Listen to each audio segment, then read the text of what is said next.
What JB is telling you is simply not true. Months of hearings. This guy, I mean, this is endless. He's destroying our state from the inside out. I'm going to give you 30 seconds to respond to that. Thank you.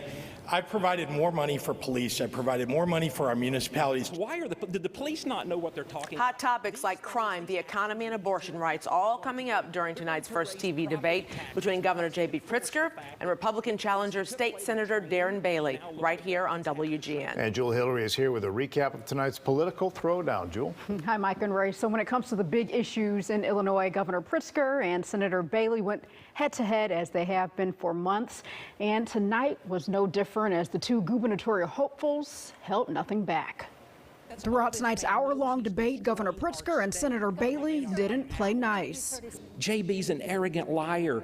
This budget to him is a shell game. Well, over and over again, you've heard Darren Bailey lie just for the last 10 minutes of the... With Election Day nearly a month away, the two candidates are doing everything they can to win your vote. One of the first topics up for debate tonight was public safety and the controversial SAFETY Act, signed by Governor Pritzker in 2021. One of the most contentious components of the legislation is the end to cash bail effective the start of the new year. The goal of it is to keep murderers, rapists, domestic abusers, violent criminals in jail. Senator Bailey saying if elected governor, he'd repeal the SAFETY Act. The SAFETY Act must be repealed because it lets violent criminals and murderers out of jail before trial. Both have also had a lot to say about abortion since the Supreme Court overturned Roe v. Wade. Here in Illinois, there are no restrictions to abortion before fetal viability. I think the law that we have in place now, which I signed into place, that protects a woman's right to choose, is what we should keep in place. Bailey acknowledged the state's liberal abortion laws, saying his focus is crime, taxes, and education. Illinois has the most permissive abortion laws in the nation. Nothing's going to change when I'm governor. In the last several weeks, hundreds of migrants have been bused from Texas to Chicago. Tonight, Bailey and Pritzker were asked to respond to how they will handle the possibility of providing resources for more migrants entering Illinois if elected governor. We have an obligation to act in a way that we should be proud of, that we're going to make sure they get shelter, that they get food, that they get health care. So I've asked Governor Pritzker to get a hold of his pal Joe Biden and secure the border. If he won't do that, send us the funds that we need, the resources that we need. And if he won't do that, put them up in one of your Hyatts on your own dime. Now, other issues like the cost of higher education, taxes, and pensions were also debated tonight. And when it comes to guns, Governor Pritzker says he's hopeful assault weapons across the state will be banned. As it relates to the possibility of arming teachers, Senator Bailey says that would be up to the General Assembly.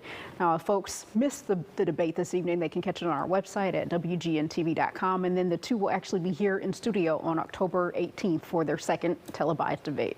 All right, Joel, thank you. Joining us now for more insight on tonight's debate, political analyst Paul Lissig. Hi, Thanks for coming in. Good to see you. All right, in your opinion, what was the highlight? What stood out to you as the highlight and the low light? Well, you know, on the web beforehand, we did a little pre-debate show, and one of the questions I raised was, I wonder how Governor Pritzker is going to handle the SAFETY Act issue. And his right off the bat, that's what and that's where they went initially. And his answer was sort of like, I'm open to change. You know, because the real question there, you've had people like Minority Leader Jim Durkin saying this does not work the way he says it does, and there's a lot of difficult issues.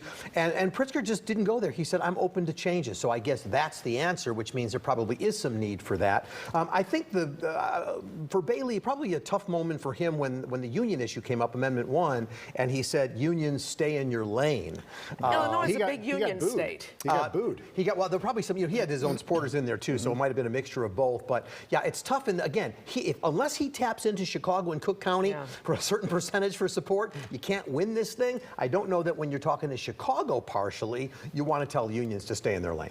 And how many times do we hear each one call the other a liar? He's lying. He's a hypocrite. And who do you think landed the bigger punch when it came to sticking to the message, staying on point?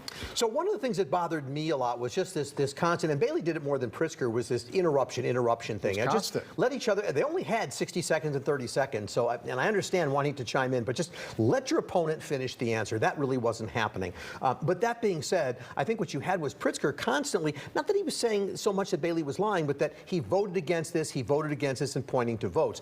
Bailey did say to Pritzker, he's lying, he's destroying the state, and his final comments were he's a dangerous man.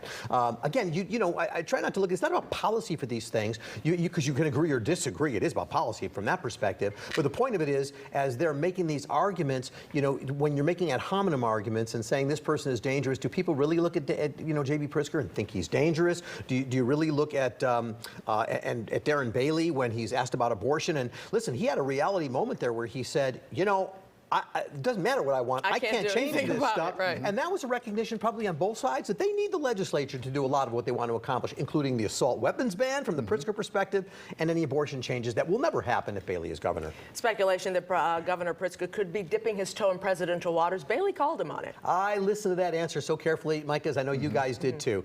And of course, then Taman followed up because don't ask that question. I'm going to ask that question. Yeah. And listen, did you hear what Pritzker's answer was?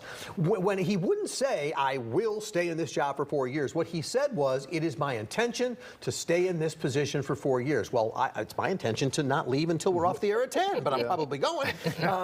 So if you kick me out. But the bottom line is, so I think Pritzker was ready for that. He was ready for that kind of answer. And I don't think there's any question that J.B. Pritzker is dipping his toes in. But just like congressmen who are thinking of running for mayor and that kind of thing, they got to get through November, try and get this victory that they're after, and then amazingly, we'll see how congressmen and Pritzker and what they have to say about higher jobs. Well, whether it was abortion, gun control, higher education costs, crime, they really did stay right along. They did, and let me and corruption, which came towards the end, where Darren Bailey's comment was, well, we have to elect good people. Well, that I would agree.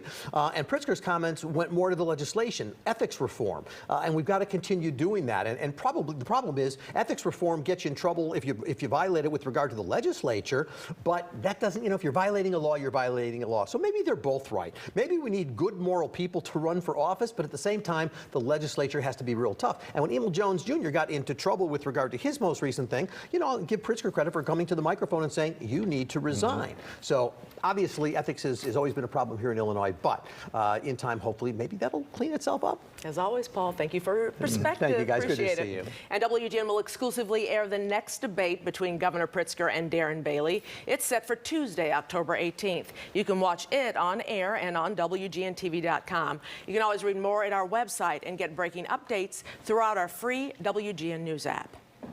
Developing tonight.